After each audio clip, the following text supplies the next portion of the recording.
Well, the intro to this episode is just going to be you criticizing my hair before we start. So, thanks for that. Okay, Big Brother is in full swing.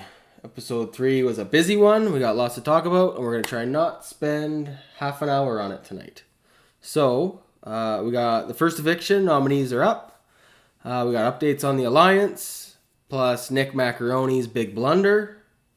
Ovi's busy weekend, plus our first look at the Whacktivity competition and the powers that come with winning that. So, stick around to the end. We're going to have updated power rankings with, for the first time all season, someone else slated into that winner spot. So, stay tuned to the end of this video to see who's up for winner now after season or episode 3 here. What's up? You need to fix your hair. I don't need to fix my hair. That's part of my charm. I don't know what it looks like for you, but for me, it just looks like I put product in. Just run your hands near the back. That. Make that. Do you see your cowlick? I almost have zero intention of showing the camera the back of my head. I feel like if they can see what you can see, that looks fine. I've done something wrong. Flatten the top part. You don't know me. You don't know my fans. Okay, sorry. This is going in the video, by the way. So, see, episode 3 started with Ovi in the room with Christy, and it was kind of awkward. Oh, that's good coffee. So, Ovi's in there talking with Christy, and he came across super clingy, super needy. I'm at your every beck and call, I think was the word he used. Trying very hard. And it was a cringe moment because Christy was clearly not having it. But hey, Ovi's trying. It was a big episode for him. And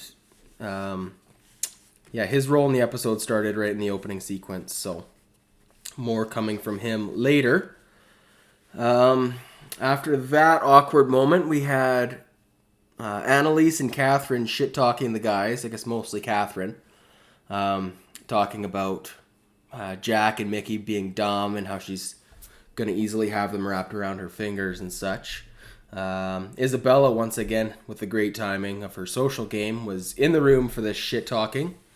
Little did Kathryn know, she's part of that Power 6 Alliance, so pretty much as soon as that conversation was done, off she ran to spill the beans and update her alliance on the shit-talking that went down.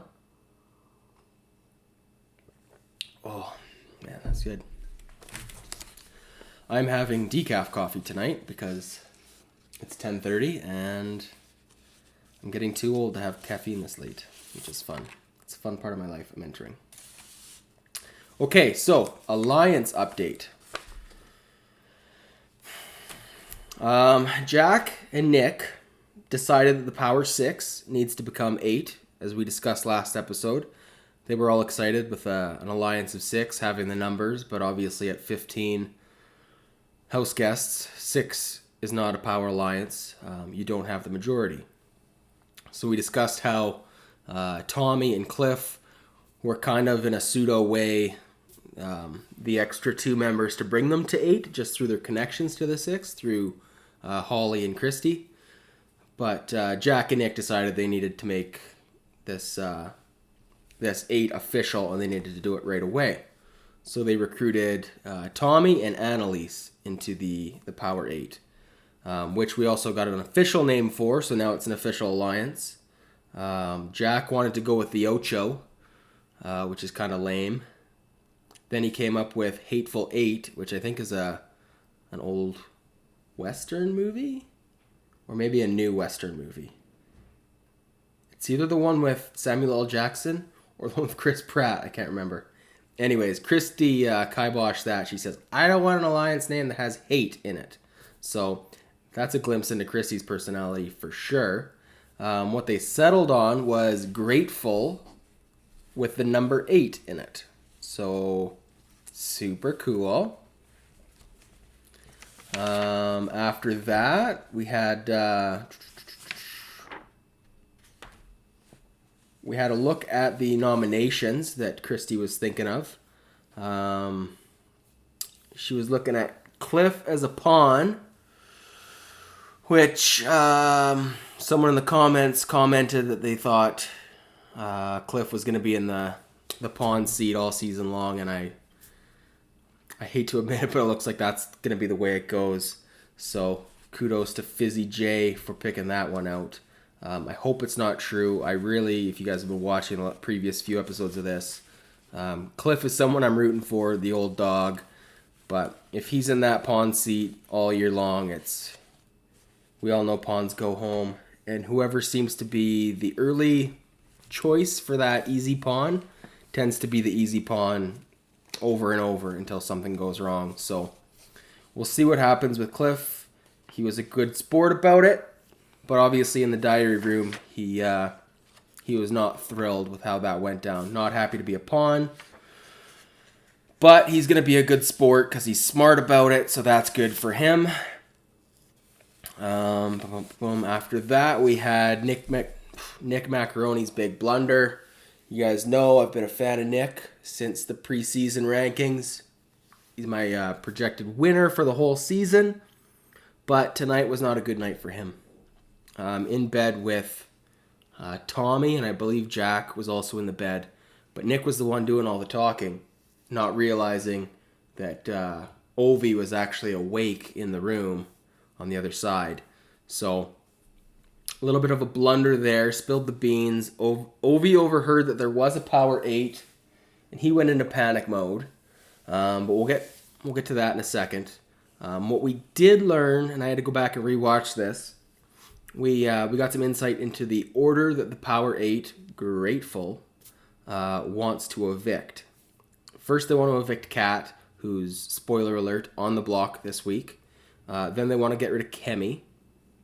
I've been saying since day one, big, stubborn, abrasive personality. She's going to be going home soon. Sounds like she's the second target for Grateful. After that, they want to get rid of Jessica. Then Nicole. Then my boy Cliff, followed by Ovi. And then Sam, surprisingly, is going to be one of the last ones they get rid of. So he was one of my early choices for an early eviction. But given light of this order that they're prioritizing their evictions, we might see Sam stick around a little bit longer. So that's cool. Of course, this was only Nick's opinion. We don't know if this is actually how Grateful feels as a collective in terms of the order they want to evict. But it's the only insight we've had so far, so it's the only thing I have to go on. Of course, Ovi's not asleep. He overhears 8 specifically and goes into panic mode. So I don't know if he woke up, got out of bed that night, or waited till the next day, but he started to recruit for his own counter alliance to kind of combat this power 8.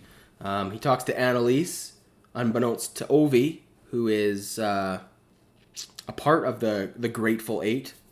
So this is really fortunate that she was the first one he talked to, because she was able to go and alert the troops essentially that, like, hey, Ovi knows what's going on. We got to get out in front of this, which gave Mickey, Jack, Annalise, and Christy enough time to kind of get their ducks in a row and be prepared when Ovi did finally confront them to have their performances ready, I guess you'd say. Yeah, when Annalise went and talked to Mickey, Jack, and Christy about it, Mickey was pissed. He was pissed at Macaroni, which, again, Nick's big blunder tonight. I don't know. That's not good for him going forward. If the key members of that alliance are worried that Nick is a liability in terms of, leaking information, whether intentional or otherwise, if they ever get into a corner where they've got to kill one of their own, so to speak, Macaroni's going to be the first one to go, I think, just based on this. Again, it's still early, so a lot can happen, but that big blunder, I really don't think we can underestimate how that'll affect Macaroni's game moving forward. After that, we had the Whacktivity competition. Got to look at that finally, which is a new twist for this season. What we learned is that it's going to take place in weeks 1, 2, and 3. We had our first competition tonight. Each week, there's going to be 5 competitors. I assume unless one of them gets eliminated, then they'll just roll with 4 for that week or whatever.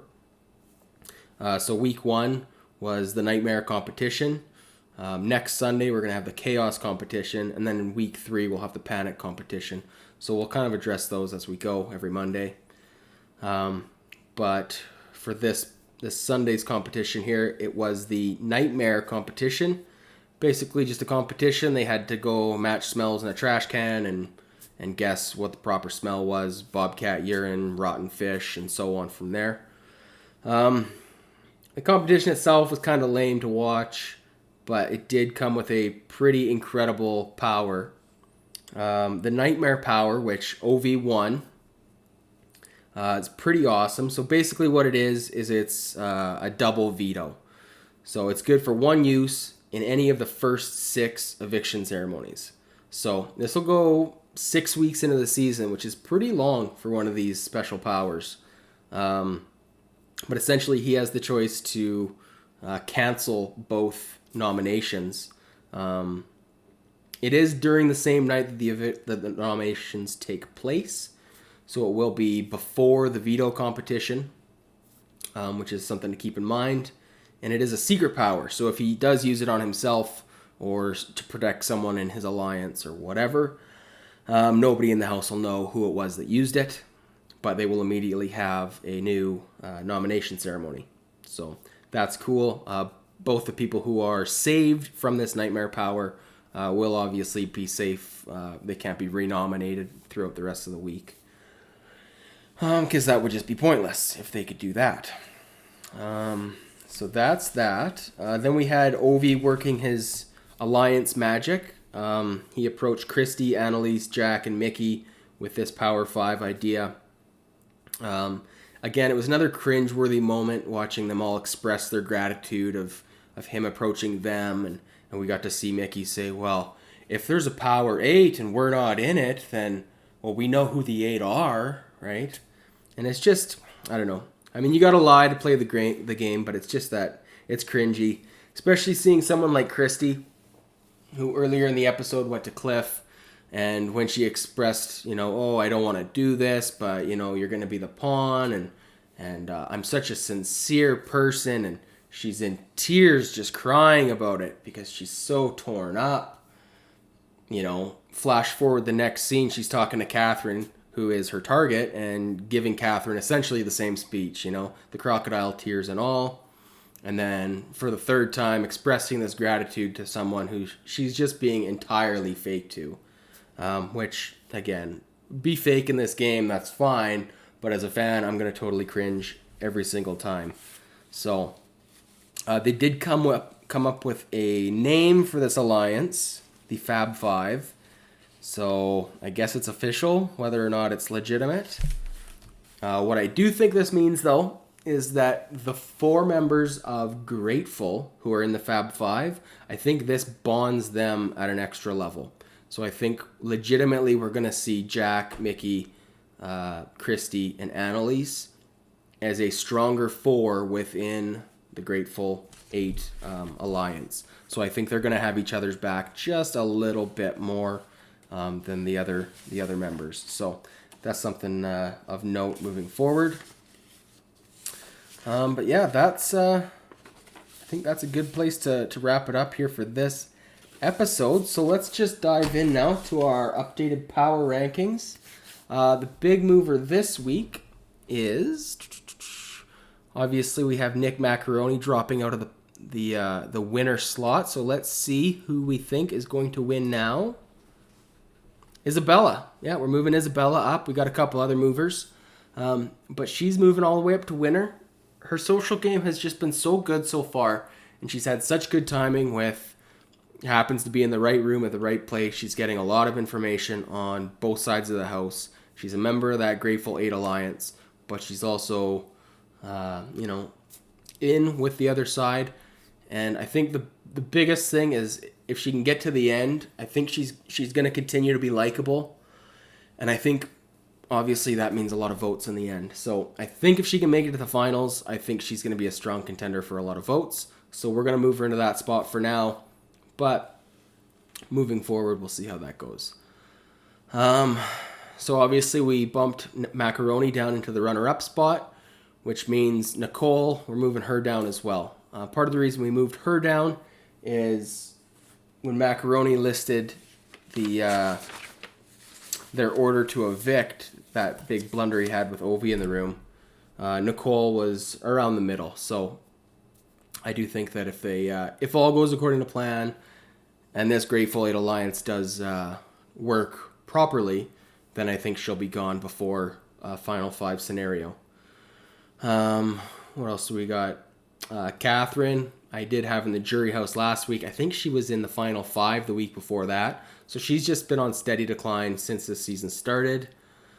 But yeah, obviously she's the target this week, and I think the only way she stays is if she wins the Power of Veto on Tuesday. And I just don't see that happening, but I guess we'll see. Maybe it's a cheerleading competition and she'll be great at it, so who knows. What else do we got? Otherwise, my early evictions are staying the same. Kathryn is bumped down to early evictions. So we're moving Sam up into the jury house now that we know that he is the last target of the Grateful Eight. That puts him surviving long enough to make the jury house. So that's basically it. 2 big episodes this week. Tuesday, we've got the veto ceremony. And then Wednesday, obviously, we got our first eviction of the season. Plus the David twist from the banishment that we had last week. So I'm not going to be recapping those episodes separately. I'll be back on Friday, and I'll cover both of those episodes at the same time. And then we'll roll from there. So if you guys made it this far, thanks for watching. Again, like if you like, subscribe if you really like, and hit the bell if you really, really ridiculously like.